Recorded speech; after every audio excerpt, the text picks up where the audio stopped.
Apple's WWDC Keynote 2025, Part 2. This is MacVoices. MacVoices is supported by MacPaw, the makers of Clean My Mac, your ultimate solution for Mac control and care. Try Clean My Mac for 7 days free, then use the code MacVoices20 for 20% off at cleanmy.com/MacVoices. That's clnmy.com/MacVoices. As you can tell, we have, the majority of the audience or the panel here seems to have installed a beta on something. So good luck to them. Or everything. Brian, I wanted to make sure you get in on this. We went around the room earlier and asked folks, kind of what jumped out at them. And I want to give you the same opportunity. What do you feel like spoke to you most in the keynote, if anything? Yeah, a couple of items. If you look specific, I like on the iPad being able to multitask and have more windows open, and I think that's pretty powerful. It really leads me to think about how I can use my iPad more for productivity, it's mostly consumption right now, but more of a holistic aspect. I just jumped in on the conversation here with some of the limitations of the liquid glass, but I think just having even just a unified UI interface is huge, because it seems like it's been way too long of having a very disjointed aspect of different operating systems all under the Apple umbrella, but looking very, very different where things are at. I was thinking about the pains of, going from, a control panel to settings and all that, where things are located, that type of thing. That's one thing, but just the visual look of things, I think is pretty important as well, to have that unified interface. I feel like that's going to answer a lot of the criticisms, both from some of the panel members who are here, some that are not here, and just the general tech press, that there have been so many issues across that, and I know there's still some work to be done on some apps that need to function the same way across the different platforms. But overall, I feel like this is a really good move, and again, maybe it'll satisfy some of those people who just think that the iPad should be a touch flat screen Mac. So we'll see.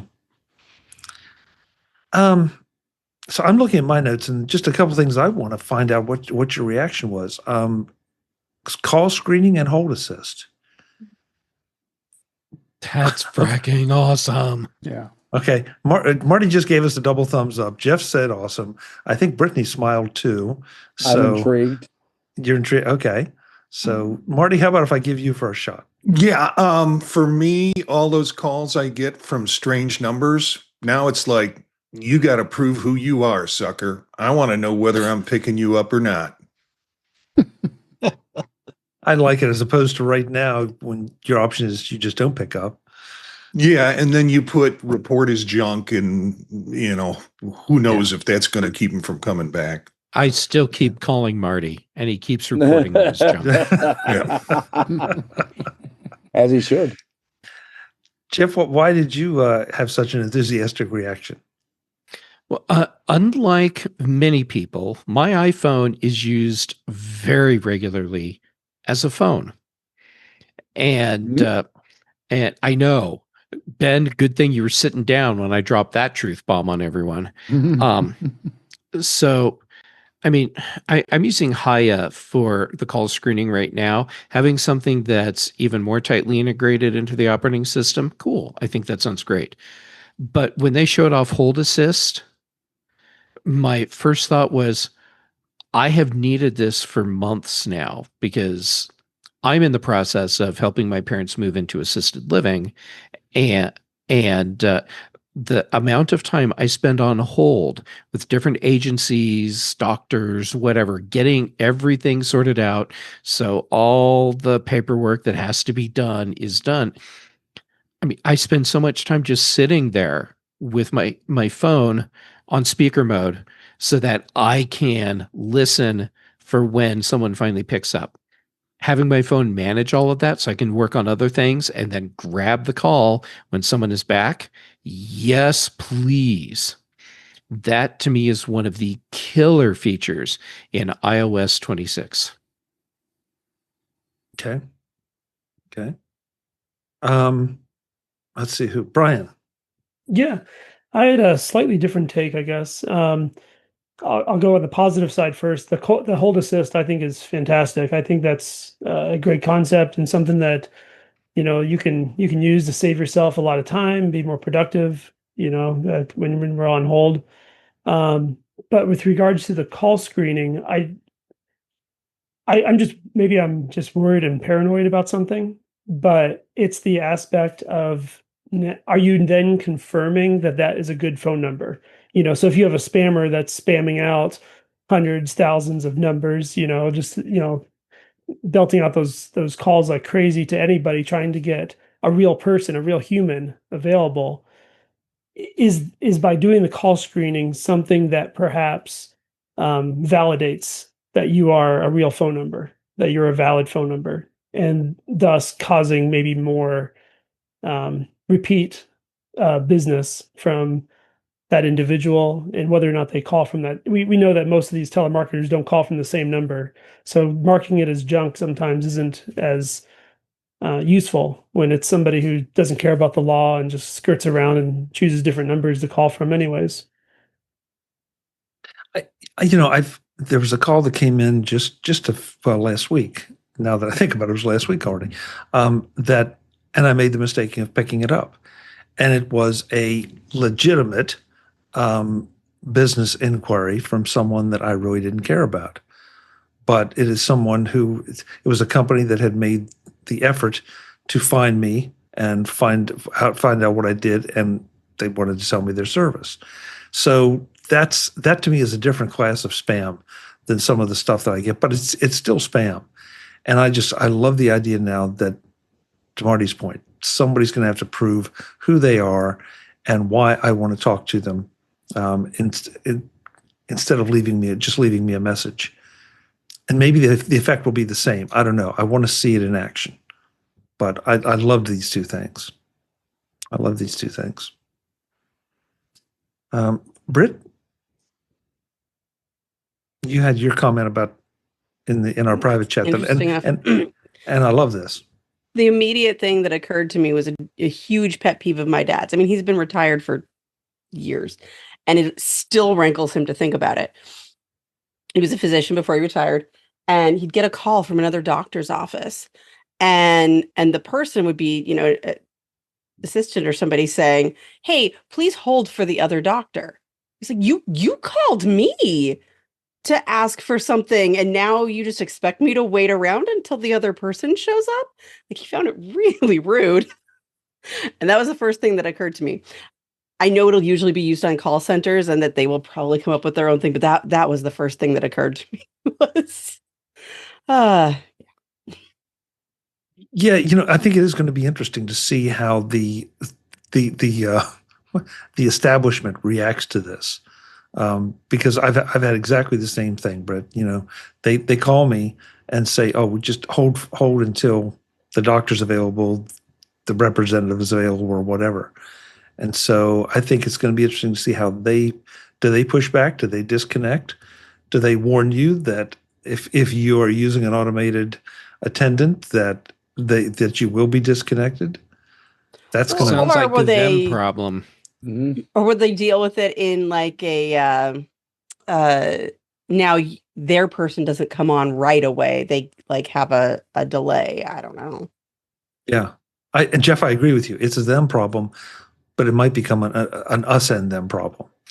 Well, it's a them problem that's been solved for years, and you see Apple do this. Like my doctor's office, they do this. You can call, and then they tell you, "Hey, give us a number and a window of time where you're going to be available, and we're going to call you back so you don't sit on hold." And then you get the call during that window, and someone's on the phone waiting to talk to you. So you're not dealing with what Brittany's dad did, which I would start flipping tables. Actually, I would just hang up.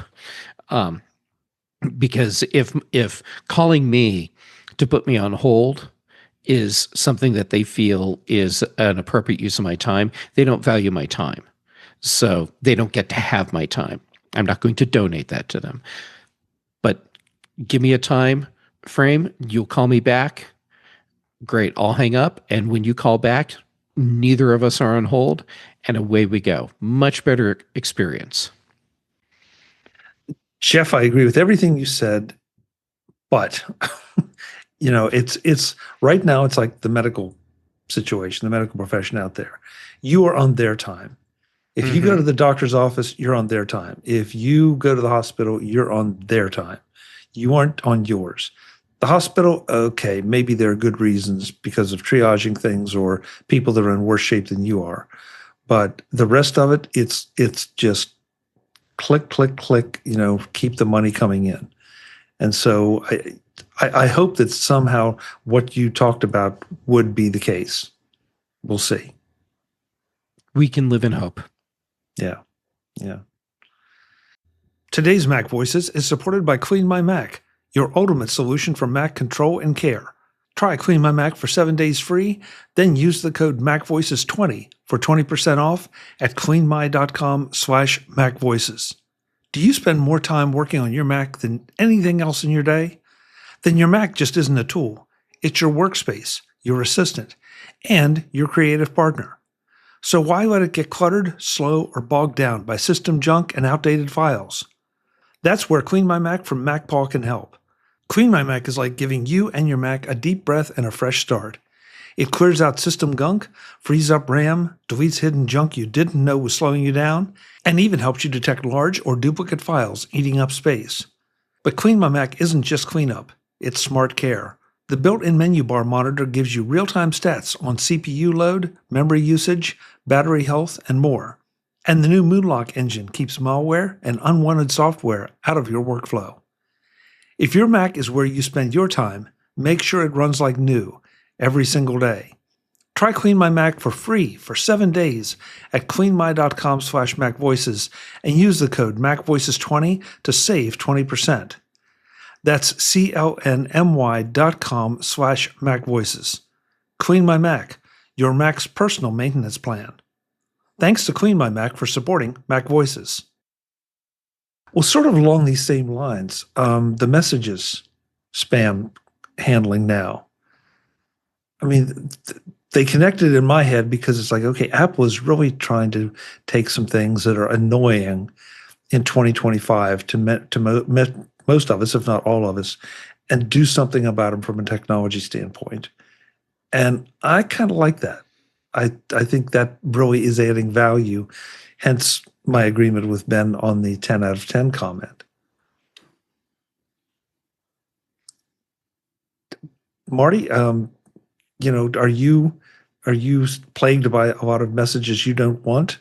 Because you had referenced that a couple minutes ago. Oh, all the time. And it's generally women who want to catch up with me for lunch sometime. I mean, not anybody I know, but they kind of, isn't this Lisa? I thought I was talking to Lisa.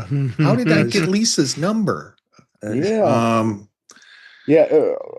Phil offered me $2,000 an hour to work for them. Yeah. One of them asked me yesterday to if I wanted to go shopping today, and I said I couldn't, but could they pick up some Apple gift cards for me? Oh, yeah, there you go. Let's see what else. Quick keys. Quick keys is. I felt like this is something that's been renamed, and if you use Text Expander or a similar utility, this is not going to be a big surprise. But the way it was highlighted, do you think this will surface that just a little bit more? Because I think they were called not keyboard shortcuts, Britt, but what were they called in previous versions, that you had keyboard abbreviations, that you had limited snippets?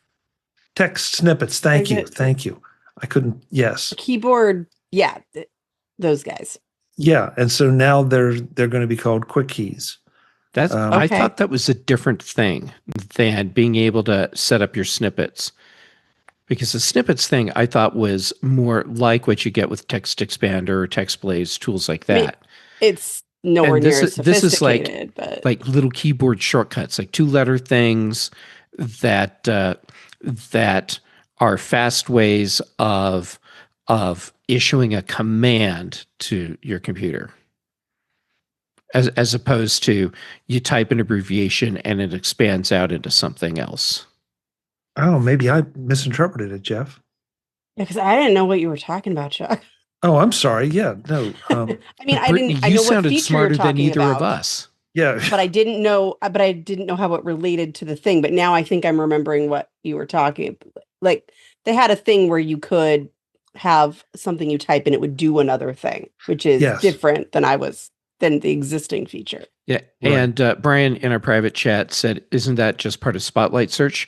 Yeah, Brian, to the best of my knowledge, you are correct. This is just in Spotlight.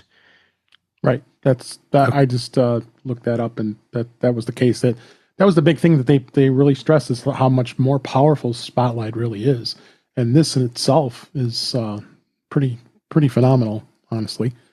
But why does it matter? Because you're going to get more faster access to a lot of things, and then doing it from Spotlight as opposed to having to remember the key commands. Or to have to install Keyboard Maestro and Butler and whatever else. This is not going to kill those apps. No, but it's great to have this kind of functionality built in. Yeah. And my apologies. I completely misunderstood that or missed it. That those quick keys are available only in Spotlight. So that clarifies it for me. Oh, this is going to be fun. Okay. The Apple Watch and Workout Buddy. Oh. Was there another announcement for the Apple Watch, or was that the only one? It has liquid glass. Yeah. Okay. It also has more customization in what you can do in custom workouts. Because there were a few things that were like only if your phone that's attached to it has Apple Intelligence, which I have no idea when or if that will be true for me. Yeah. So I kind of ignored those. Yeah. Chuck, the Workout Buddy thing, while some people will be like, oh, isn't that cute? That's actually a really useful thing for a lot of people. Those of us that were iPod fans back when Apple had a partnership with Nike, and you could get the little sensor that fit into a cutout inside the footbed of your shoe, and you put a dongle on the dock connector port on your iPod, and then you had the special app that would be available on the iPod. You go out for a run or a walk or whatever. That's basically what Workout Buddy is.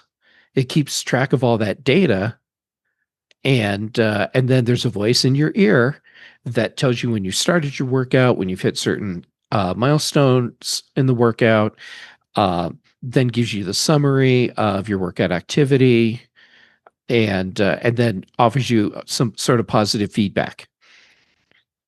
Apple did that years ago. Seeing that come back now, I think is great. And I will end up using this. And I know that because I went out and bought that little Nike shoe sensor thing and adapter that plugged into my iPod. And I used that all the time and loved it. And the best part is you don't have to buy any new hardware. That's true. I don't have to go out and buy. I had to buy a special pair of Nike running shoes. And then I had to buy the kit. And because if you didn't have the right shoes, the sensor wouldn't sit in the right place, so your data wasn't accurate. And so literally you had to buy the shoes. Yeah, the shoes literally had a compartment designed specifically for the sensor. Yep. To answer Britt's question, there was the ambient noise to adjust the volume of the alerts. There was the wrist flick, And Brian just brought up. Brian, I'll let you talk about the wrist flick and notes. Yeah, a couple of things I was pretty excited for on watchOS was one was the notes, and it's not very sophisticated, but at least seemingly, but you can at least see notes and you can compose a note. If you had your phone in hand or your Mac, it's obviously going to be a better experience to do it on those platforms. But yeah, maybe you're exercising, you don't have your phone nearby. If you just need to record a note real quick. And I think I'm almost positive it connects with Siri as well, so you can record it that way too. With regards to the wrist flick, I think it's the ability to like quickly dismiss notifications, or if the watch is ringing, for a phone call coming in, that type of thing, you can, just dismiss it so it's silences. Yeah, I really like that idea. Yeah. Because it seems like forever that something's popping up on my watch, and I don't necessarily want to be waving my arm around with that notification, whatever it happens to be. So, just to be the ability to knock it off with just a flick of the wrist. Hey, I don't want to keep Jeff and Dave here longer because they're heading out for a speaking engagement. So, guys, first of all, where are you going tonight? Jeff? We are going to Mac and Tech in Denver. Great. Yeah. Virtually, I assume. Virtually for both of Yes. us, unless Dave flew in and didn't tell me. And if that's the case, I'm sorry you're sitting at the airport right now. Yeah. Plus, his office would have to be a TARDIS. Yeah. That would actually this is just be a pretty background. cool. It's not my office. Yeah.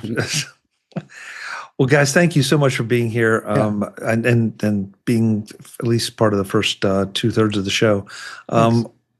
Jeff, where can folks connect with you?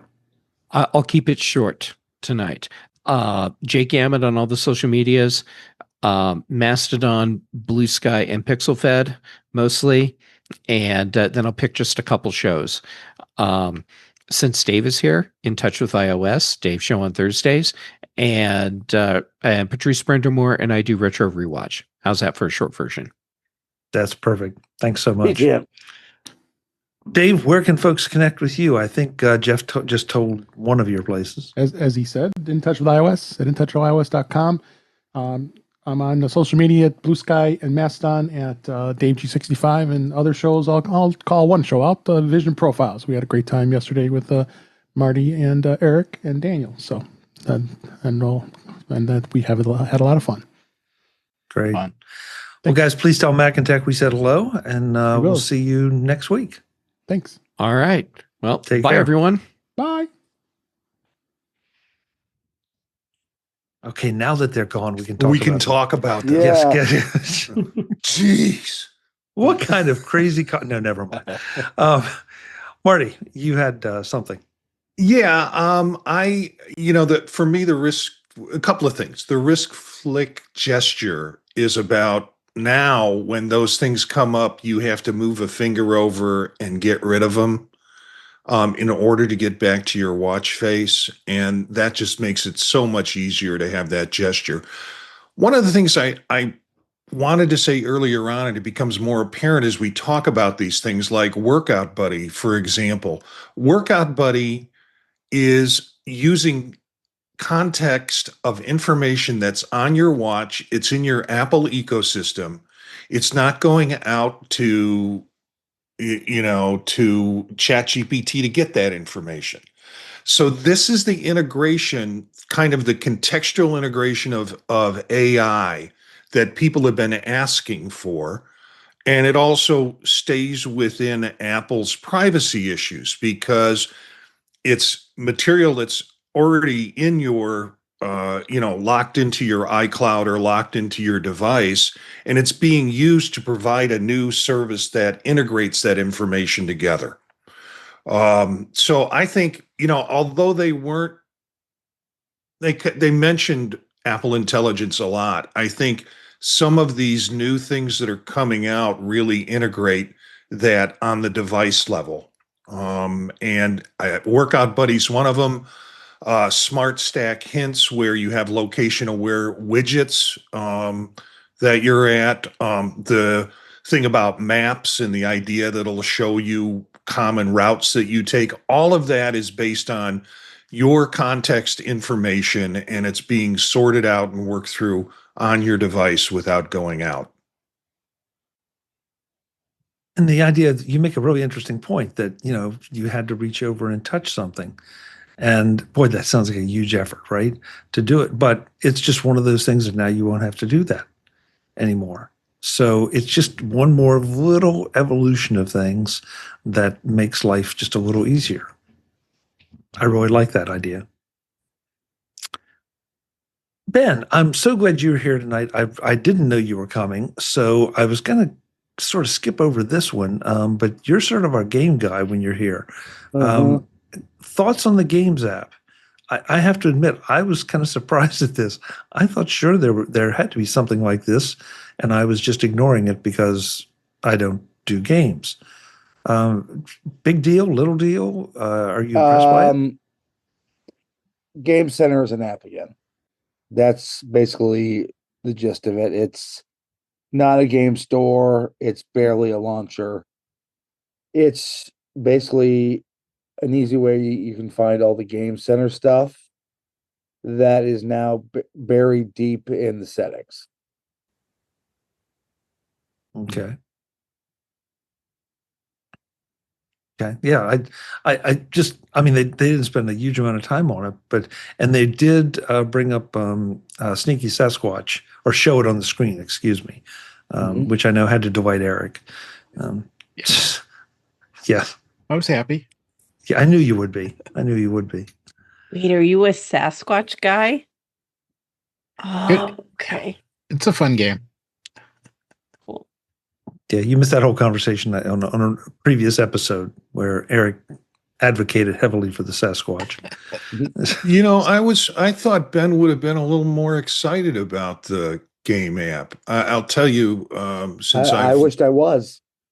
Yeah. So what do you need that it doesn't have?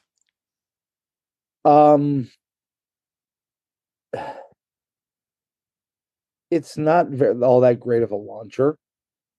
I wish they had moved all the buying of games into it. It's, I will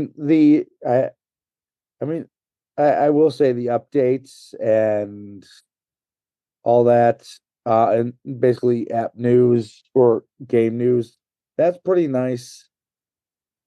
But I mean, the one place that needed it the most, the Mac, it pretty much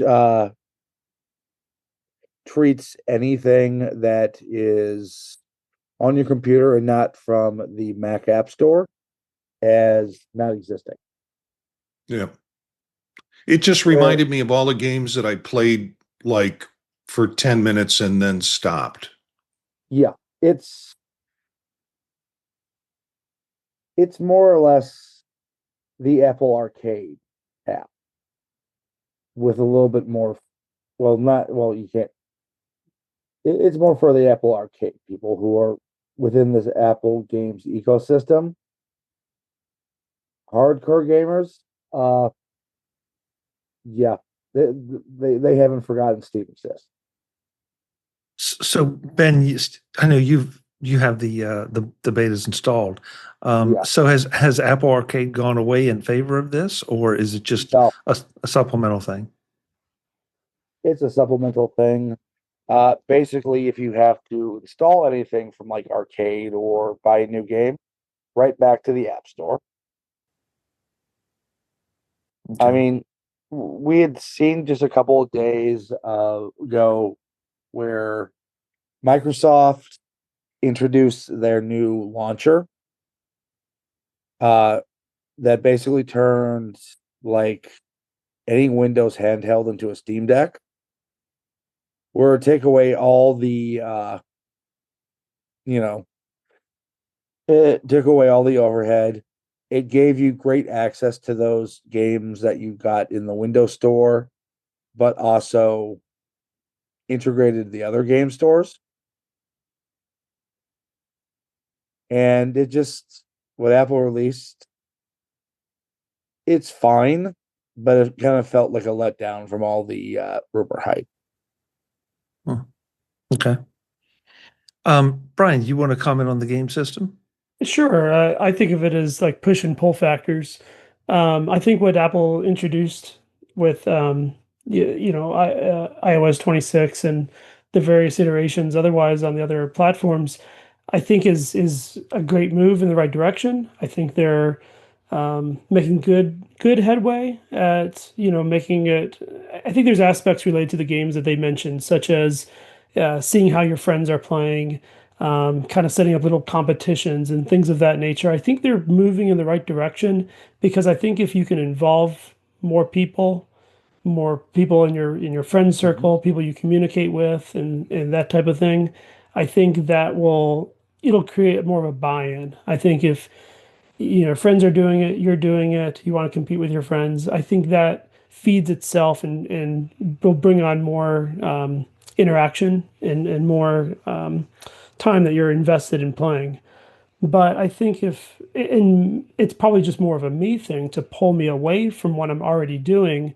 Is it enough to say I'm leaving behind something I'm already pretty invested in? And for me, it's the Microsoft Xbox Game Pass and their game system.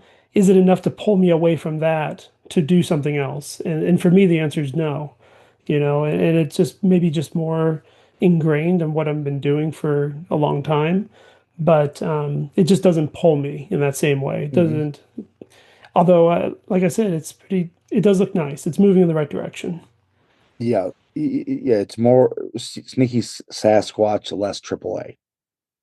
Yeah, and even they seem to be doing right things, and I'm not very an expert in any way, I guess, on like those aspects related to, they mentioned what Metal 4 and things like that. I mean, there's good things that are happening. I think that could lead to more AAA and that type of aspect too, which is great. I think more games for more players in more places. That's awesome. But yeah, I'm just invested elsewhere.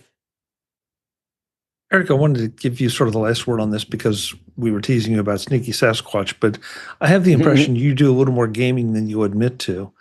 Is this something that will pull you into the Apple games as opposed to the third-party games? For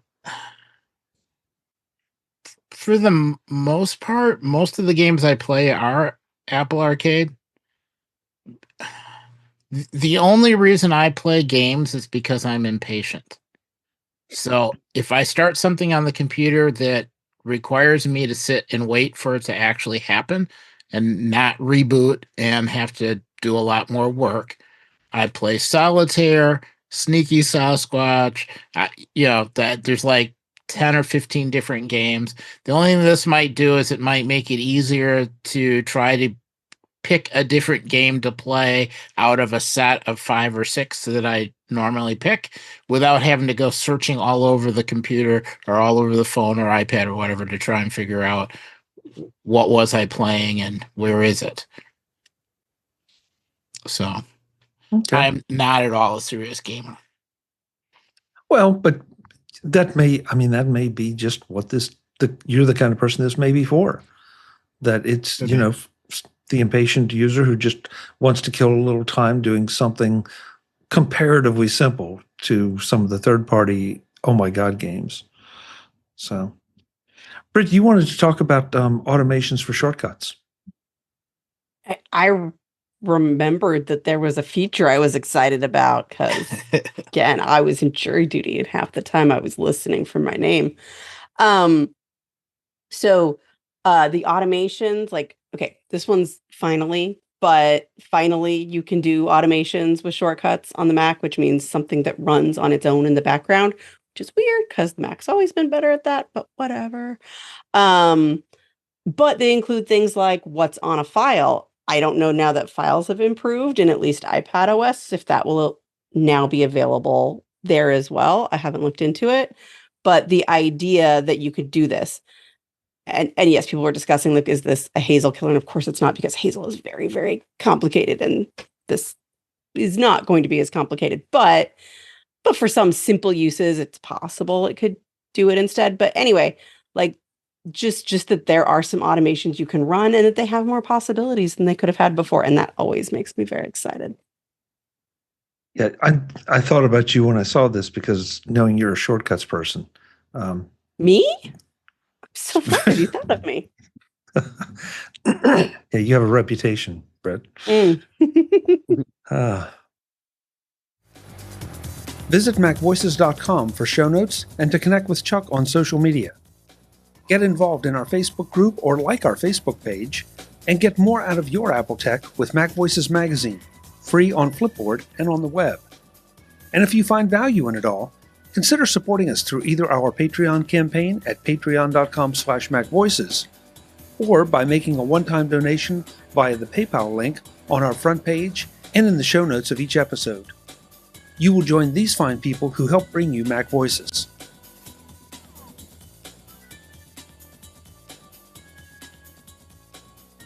Advertising handled by Backbeat Media at backbeatmedia.com. Bandwidth provided by CacheFly at cachefly.com.